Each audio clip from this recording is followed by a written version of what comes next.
मराठा आरक्षणासाठी मनोज जरांगे पाटील यांनी जे आंदोलन सुरू केलं होतं ते 1.5 ते पावणे 2 वर्ष चाललं. मात्र मध्यंतरी काही घटना असतील, निवडणुका असतील, ते आंदोलन स्थगित केलं. मात्र स्थगित केलेलं आंदोलन आता उद्या 25 पासून सुरू होत आहे. मागच्या 1.5 ते पावणे 2 वर्षाच्या आंदोलनात काय झालं तर बऱ्यापैकी काही गोष्टी मनोज जरांगे पाटील यांच्या सरकारने मान्य केल्या, त्या लागू केल्या, त्याचा फायदा मराठा समाजाला झाला. मात्र आता काय राहिलेलं आहे, काय मिळवायचं आहे, यासाठी पुन्हा उद्याच्या 8व्या टप्प्याचं आंदोलन, याआधी 7 टप्प्यामध्ये आंदोलन झालं, उद्या 8व्या टप्प्याचं आंदोलन सुरू होत आहे. आणि याच विषयी बोलण्यासाठी माझ्यासोबत मनोजदादा जरांगे पाटील आहेत. दादा, काय म्हणाल, उद्यापासून आता जवळपास 24 तास राहिलेले आहेत आंदोलनाला सुरुवात करायची, काय तयारी झाली? तयारी उपोषणाला काय असते, तयारी तर आमची ऑलरेडी सुरू आहे. गावकऱ्यांनी 3-4 दिवसापासून पूर्ण तयारी केली, पूर्वतयारी तर सगळी झालेली. उपोषणाला तयारी काय नसते विशेष एवढी. गेलं की जीवघेणा प्रवास सुरू असतो, उपोषणाला गेलं की बसले आणि सुरू झालं. उपोषणात तयारी नसते, परंतु गाव 4 दिवसापासून जगतंय सगळं. बाकीचं इथलं मंडप अमुक तमुक बाकी सगळ्या गोष्टी क्लिअर करून ठेवलं. आपल्या पुढेच आता गर्दी पण वाढायला लागली आजपासूनच. मग आंदोलनाला बसायला तुम्ही सोपं असतं, तुम्हाला आंदोलनं सोपी जातात, कारण तुम्हाला त्या गोष्टी सवय आणि ध्येय आहे तुमच्या मनामध्ये, त्याच्यामुळे तुम्हाला हे आंदोलन अवघड जाणार नाही. परंतु हे 8व्या टप्प्यातलं आंदोलन अनेक प्रश्नचिन्ह घेऊन तुम्ही बसणार आहात. सोपं कशाच जात आहे, मला कसं सोपं जात आहे. फक्त समाजाला मी माझ्या चेहऱ्यावरती दिसू देत नाही. समाज लय माया करतो, समाजाचं माझ्यावरती लय माया आहे, प्रेम आहे, म्हणून मी चेहऱ्यावरती दिसत नाही.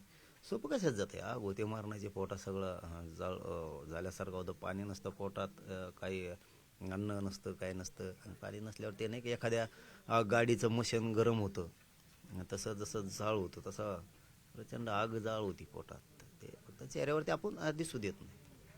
परंतु अनेक प्रश्नचिन्ह या आंदोलनाबद्दल बोलले जातात की ज्यांच्या मागचे जे सरकार होतं ते सरकार आता बसलेले, ते तुमच्या मागण्या मान्य करतील का? दुसरी चर्चा खूप सुरू आहे की आता या आंदोलनात लोक येतील की नाही, अशी सुद्धा प्रश्नचिन्ह आहेत भरपूर. सरकार ते चेन करण का नाही असं नसतं ना. हे काय शंका किंवा चर्चा असायचं काही कारण नाही. तेच सरकार येईन आता करीन का, म्हणजे तेच आल्यावर काम करीत नसतात का, असं काय रूल आहे का? तेच सरकार आलं बुवा मग काम करायचं नाही. सरकार त्याचसाठी नसतं येत, कामं करायसाठी येत असतं पुन्हा पुन्हा. हे लोकांच्या चर्चेला, शंकाला मी नाही मान्यता देत. कारण तेच सरकार आलं, मागं त्यांनी केलं नाही म्हणून तेच आलं ना आता करणार नाही असं नसतं. सरकारने आल्याच्या नंतर स्वतःची नियत बदलायची असते, लोकांचे मनं जिंकायचे असते, आणि ज्या झाल्या नाहीत त्या गोष्टी करायच्या असतात, त्याला सरकार म्हणलं जातं.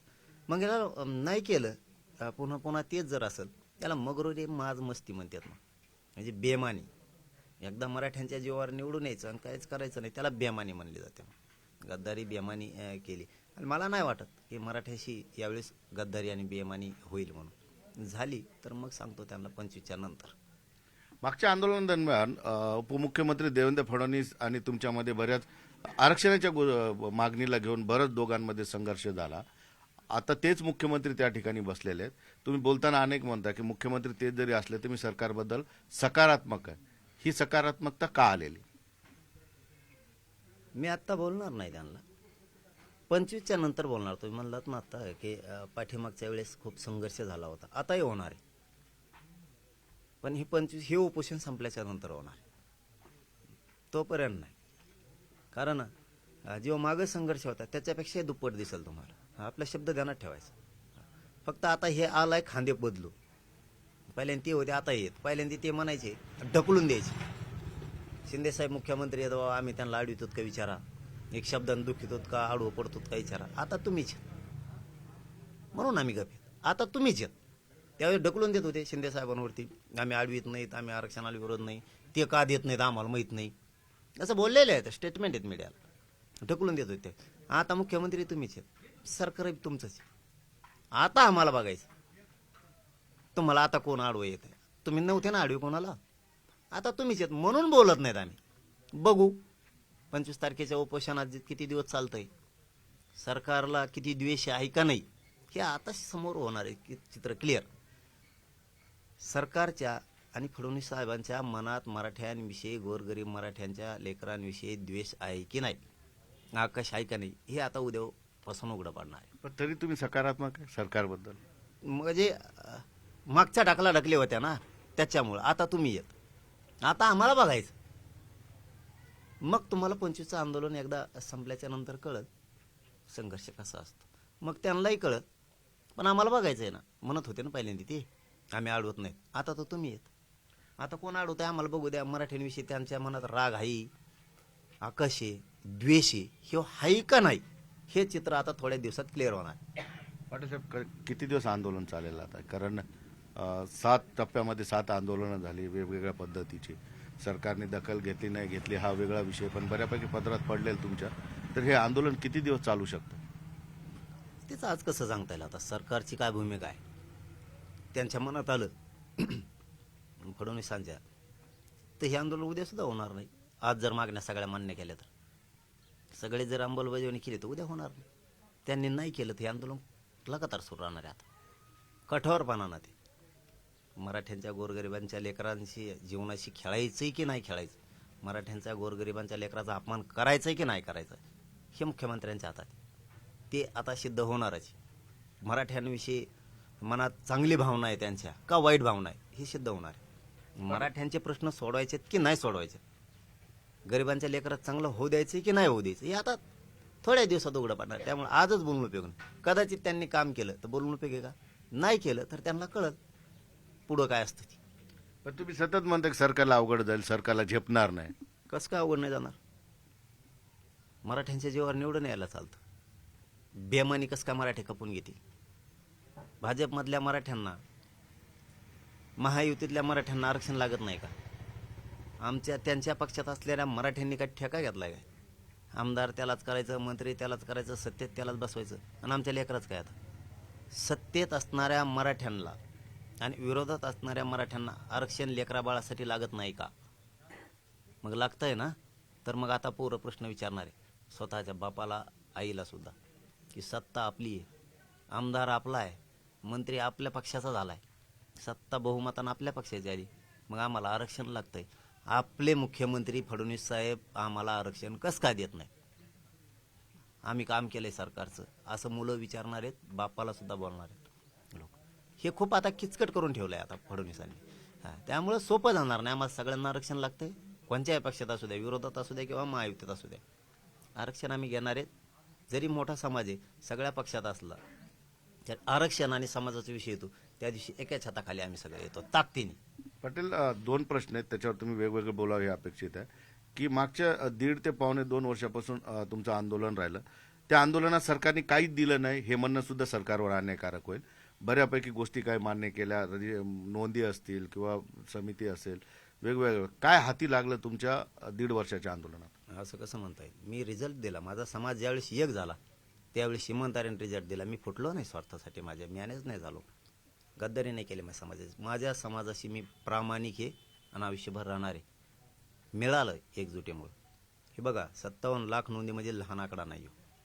5-5 जरी धरलं एका नोंदीवरती तरी 2.25 करोडपेक्षा जास्त मराठी आज आरक्षणात गेलेले.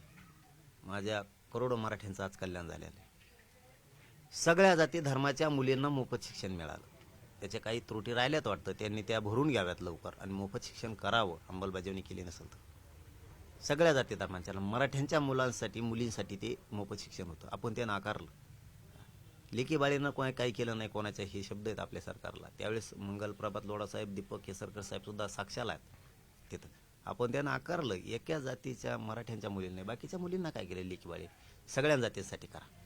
तेही झालं. आता एशी मान्य नाही आपल्याला, ते टिकणार नाही, तेही मिळालं. एक गोष्ट झाली, आमचं EW जाणीवपूर्वक सरकारनं घातलं. त्याच्यात शिंदे समिती गठीत झाली, नोंदी शोधल्या गेल्या, सगळ्या सोयऱ्यांची अधिसूचना निघाली की ती सुद्धा सगळ्या जाती धर्मासाठी, नुसती मराठ्यांसाठी नाही.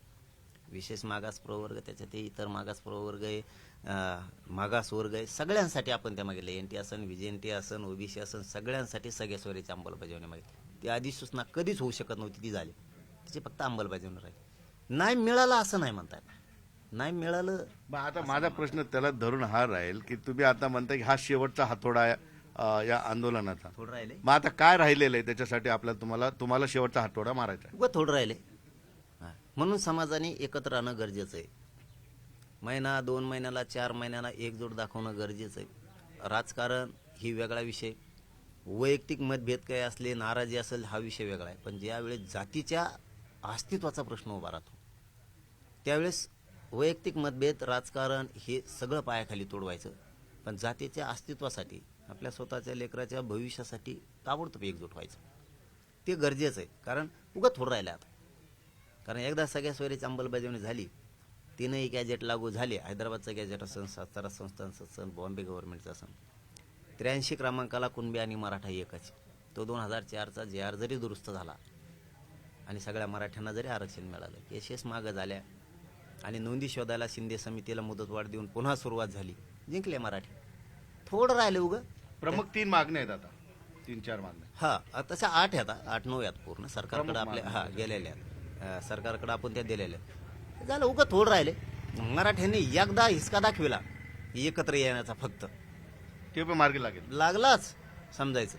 आणि मराठ्यांचं असं आहे, मला अनुभव आहे, स्वतः मी मराठ्यांना बघतोय. किती नाराज असू द्या, कोणाचं काही असू द्या, ज्या दिवशी आंदोलन उभं राहतं त्या दिवशी मराठी ताकदीने एकत्र येतात. ही मला अनुभव आहे. कारण माझा मराठा समाज मला एकटं कधीच पडून देत नाही. यांनी किती मला उघडा पाडायचा प्रयत्न केला, सरकारने विरोध करतो. माझे गरीब मराठी मोटरसायकलवर येतील, ट्रॅक्टरात येतील, जिपात येतील, एसटीने येतील, पण अंतरवाली गाठीणार म्हणजे गाठी. ही मला खात्री आहे. कारण मी काय वाईट करत नाही. मी त्यांच्या सारखं सगळे उपाशी नाही राहू शकत. बस येऊन बसले मला आणि भेटून गेले तरी माझ्यासाठी खूप झाले. मी खंबीर आहे त्यांच्यासाठी लढायला. कारण मी काय वाईट नाही करत. मी या समाजाचे, या मराठ्यांचे लेकरं बाळ मोठे व्हावेत म्हणूनच जीवाची बाजी लावून लढतो ना. मला कसं काय एकटं पडून येईल माझा समाज, उघडं कसं काय पडून येईल. ताकदीने इकडे येते सगळे. मग मिळेल त्या वाहनानं. कोणाच्या गाडीची वाट नाही बघत ती. हेव गाडी देणार आहे, तेव गाडी देणार आहे. ते मुला इतकं प्रेम माया माझ्यावरती करते. त्यामुळे ते तुटून अंतरवालीकडे निघते. आता उद्यापासून बघा ना तुम्ही, उद्यापासून कंटिन्यू तुम्ही जितके दिवस आंदोलन सुरू आहे तितके दिवस बघा. एक जाता जाता प्रश्न मनामध्ये येतो, त्याच्यावर बरी टीका टिप्पणी तुमच्या विरोधात झालेली, की तुम्ही आंदोलनाला बसले की 2 समाजामध्ये तेढ निर्माण होते. गावामध्ये जातीपातीचं राजकारण होतं, गावामध्ये जात पाहिली जाते, हा आरोप तुमच्यावर होते. मात्र तुम्ही जसं सांगितलं अधिसूचना मुलींची काढली तर फक्त मराठा नाही तर सगळ्या जातींसाठीची होती. या सगळ्या गोष्टींकडे कसं बघतं? तुमच्यावर जातीवादी म्हणून शिक्का मारण्याचा प्रयत्न केला जातो? नाही, आता नाही. आता तो विषय मागे पडला. मागं पडला म्हणजे ही जे आत्ता टोळ्या उभा राहिल्या आरोपीच्या बाजूने धनंजय मुंडेच्या, तेव्हापासून लोकांचे डोकेच जागे झाले. लोक खरबडून जागे झाले त्याच्यापासून. खरे जातीवादी कोण, ते ताबडतोब उघडं पडलं आता. कारण मी कोणता जातीवाद नाही केला. मी काय केला मला दाखवा ना. एखाद्या मला एक बाजू दाखवा की तू इथं चुकला. मग गोर गरीब मराठ्यांना आरक्षण मागतो म्हणजे काय जातीवादी मी? गरीब मराठ्यांच्या लेकराला न्याय नाही मागायचा मी? कसं काय जातीवाद असू शकतो? तुम्ही आरक्षण घेतलं त्यावेळेस आम्ही विरोध नाही केला. आम्ही तुम्हाला जातीवादी कुठं म्हणलो? आम्ही उघड्या डोळ्यानं बघितलं तुम्ही आरक्षण घेतलेलं, आणि आता आम्ही मागालो तो आम्ही जातीवादी. ही कुठली भूमिका आहे तुमची? अगोदर सुरुवात मी नाही केली, अगोदर सभा त्यांनी घेतल्या. मराठ्यांना मारण्याच्या, तोडण्याच्या, पाय तोडण्याच्या, कोयते काढण्याच्या भाषा त्यांनी केल्या, मी नाही. त्याच्यानंतर मी सुरू केलं, अगोदर नाही. आम्ही इथं शांततेत बसलो, हल्ला आमच्यावरती झाला विनाकारण. आमच्या आया बहिणीच्या डोक्याच्या चिंदाड्या झाल्यात या आरक्षणासाठी, या गोरगरीब समाजाला न्याय मिळावा म्हणून. आम्ही हटलो नाही. आणखी जातीवाद कोणचा केला? गुंडाला बोलायचं नाही काय? परभणीतून बोललो, गुंडाला बोलायचं नाही टोळीला. तो जातीवाद नाही. कुठला जातीवादी? वंजाऱ्याला बोललो का? धनगराला, दलित मुस्लिमाला, 18 पगड जातीच्या लोकांना, 12 बलुतेदारांना, एखाद्याला बोललो? टोळीला बोलायचं नाही. कापून द्यायचे का लोक? त्यांना बोलायचं नाही म्हणून लोक आता हुशार झाली. आरोपीच्या बाजूनं या राज्यात आणि देशात पहिल्यांदा एक धनंजय मुंडेची टोळी आरोपीच्या बाजूने उभा राहिली आंदोलन करायला. आता लोकांच्या लक्षात आलं खरी जातीवादी कोण. आणि याला जाती फितीचं काही देणं घेणं नाही. हे भंगार आहे, ती प्युअर भंगार आहे. ती धनंजय मुंडेची सगळी टोळी प्युअर भंगारी. त्यांच्या जातीला एवढी पत होती समाजाला, पुरी घातली जिल्ह्यातले. खाली मान घालून चालायची वेळ आली. ही टोळी ती की त्यांच्या दैवताला सुद्धा, तिथं सुद्धा यांनी वाद उफळून आणून देवाला सुद्धा सोडलं नाही. हीच टोळी असावी अशी शंका आहे. त्यांचा मोठा नेता आहे, त्या नेत्याला सुद्धा जिवंत असताना मरण यातना भोगायला लावणारी हीच टोळी ती धनंजय मुंडेची अशी शंका आहे. यांना जात फित नाही कळत. त्यांनी जातीचे लोक मारतात पैशासाठी, खुनं करतात. यांना जनता म्हणजे काय कळत नाही, माणुसकी म्हणजे काय कळत नाही. जातीवाद कोणचा? कोणाला शिकता जातीवाद तुम्ही? कोणचा जातीवाद रे? चिमूट भर नाही तर कोणाला जातीवाद शिकवता तुम्ही? आणि भेदफेत आम्ही नसतो. हं. आम्ही एकटेच महाराष्ट्रात 50% आहेत. आम्हाला नाही गरज लागत कोणाची. हा, आम्ही खंबीर आहेत. सगळ्यांची जिरीतो आम्ही बरोबर. टोळ्याने येऊन देत आम्ही पुढं. कोणत्या जातीला बोललो आम्ही? कोणची जात सांगत आम्हाला? आम्ही कोणत्या जातीला बोललो नाहीत, बोलणार बी नाहीत आयुष्यात. हे नेते फित्याला सोडित आम्ही. हे कोणाचे येत नाहीत. तुम्हाला डोळ्यासमोर दिसतंय ना हे कोणाचे आहेत का नाहीत. आत्मपरीक्षण करायचं शिका ना का ते तरी. पायापुरतं बघायचं बंद करा ना. डबक्यात जगायचं बंद करा. टंबोला भर पाहण्यात जगायचं बंद करा. जरा बाहेर येऊन बघा. जात जात जात जातात टोळी काय समजतात? टोळी म्हणजे काय जाते का तुमची? हे यांचे उलटे आहेत या टोळीचे धंदे. मराठ्यांच्या विरोधात जो बोलून तो यांचा मित्र आहे. त्याला मित्र मानते. त्याला सपोर्ट करणार, लिहिणार. हे असे उलट्या चालीची आहे ती. ही जी टोळी आहे ना त्यांच्या जातीत खूप चांगले लोक आहेत. त्यांच्या जातीत नेते सुद्धा आहेत. खूप चांगले आहेत ते सुद्धा. हा, एक आहे त्यांच्यात थोडा अहंकार आहे, गर्विष्ठपणे नेता. पण यांच्यासारखे असे नालायकपणा नाही करीत. टोळ्या चालून लोक मारणे, छेडछाडी करणे, दरोडे टाकणे, अपहरण करणं, खंडाण्या मागणं, हे डाके टाकणं, हे असले धंदे नाही करीत. हा, ते अहंकारी आहे, गर्विष्ठपणे. पण हे असला मूर्खपणा नाही करत. पण तुमच्या आंदोलनादरम्यान वातावरण गरम होत असतं. तुम्ही उपोषणाला बसले की विरोधात काही आंदोलन सुरू होतात किंवा गावागावामध्ये तणाव निर्माण होऊ शकतो. मागच्या वेळेस झाला होता. काय आव्हान कराल तुम्ही? काय संबंध आहे? शांत राहण्याचं आव्हान कराल? काय संबंध आहे? आम्ही शांतच आहेत. तुम्ही समोर आरोपी सारखा बसता. हे आरोपीच म्हणायचे आता. हा, इथून पुढं संघटित गुन्हेगारी करणारी धनंजय मुंडेची टोळी, आंदोलनापुढं आंदोलन, ही टोळीच आहे. आता बोत नव्हतं वाटत पण ही टोळीच आहे. ही टोळी आहे पैशासाठी. ही टोळी जिवंत ठेवण्यासाठी लाभार्थी टोळी ही सगळी राज्यातली. ही कोणाच्याही विरोधात आंदोलनं करते, आरोपीसाठी पण करते. मग काहीच बोललेलं नसून मी माया फोटो सुद्धा चपला आणले. बेटे तो माया नादी लागतो काय? मी ज्याच्या नादी लागतो ना त्याचा खुटा चुपटीच असतो. हा, धनंजय मुंडे लय चुकीचं पावलं उचलतो तू. एक तर देशमुखांचा खून घडून आणायलाच नको होता तुझ्या टोळीने, आणला. म्हणजे हे असले नासकेपणा करायला लावते. आणि जे मराठ्यांच्या विरोधात बोलन ह्यो यांचा मित्र आहे. बघा या टोळीची नियत. ही यांचा मित्र. आम्हाला कळत नाही, कळतं ना. आंदोलनाच्या विरोधात जो बोलून तो यांचा मित्र. म्हणजे मराठ्यांना थोडक्यात असं म्हणायचे, मराठा समाजाला शत्रू समजतात. याचा अर्थ असा आहे. आंदोलनापुढं आंदोलना बसतो. हां, मोरख्या त्यो सारमाडका खरमाडा कोणी देव, हे डाव टाकत होता काय? अरे जातीवाद करायला तुमचे आरक्षण आम्ही घेतच नाहीत. आणि का जातीवाद असावा?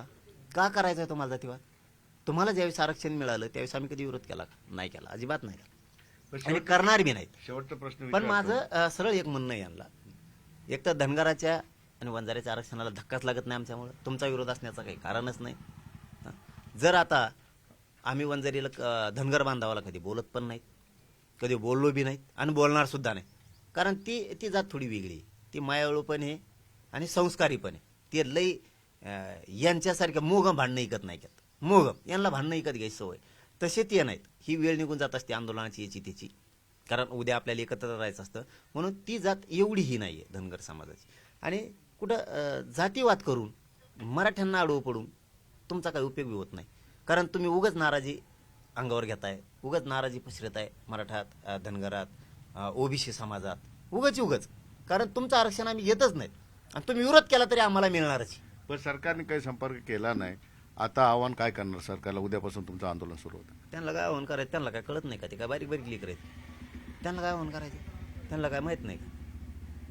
त्यांना माहिती आहे, मागण्या माहिती आहे, तेच आहेत. आता फक्त खांदे बदललेत. पहिल्याने ते होते ना, आता हे दुपारून नांगराच्या बायलाचे खांदे बदलते तसं. आता फक्त ते होते, आता हे आले. सगळ्याला माहिती आहे सगळं काय. सांगायचं काय गरज आहे त्यांना? आणि सांगितलेलं आणि आम्ही निवेदन गेलंय त्यांच्याकडे आमचं. मला वाटतं घोषणा झाली की 2-4 दिवसांनी लगेच निवेदन आमचं गेलेलं आहे त्यांना. गेलेलं आहे. फक्त माझं एक प्रामाणिक मत आहे, हात जोडून आणि विनंती पण आहे की ओबीसी बांधवांनी, गोरगरिबांसाठी सांगतोय, नेते करणारच आहेत. कारण ते राजकारणी आहेत. हा, राजकीय स्वार्थासाठी ते करणार. तुमच्या लेकरात आमचे लेकरा बघा. तुमच्या लेकराला आरक्षण मिळालं. तुम्हाला जसं वाटतं की तुमचं लेकरानं मोठं शिक्षण घ्यावं, तुमचं लेकरू मोठ्या नोकरीला लागावं, तशीच आम्हाला गरीब मराठ्यांना असे आहे. आमच्या लेकरानं मोठं शिक्षण घ्यावं, मोठी नोकरी लागावी.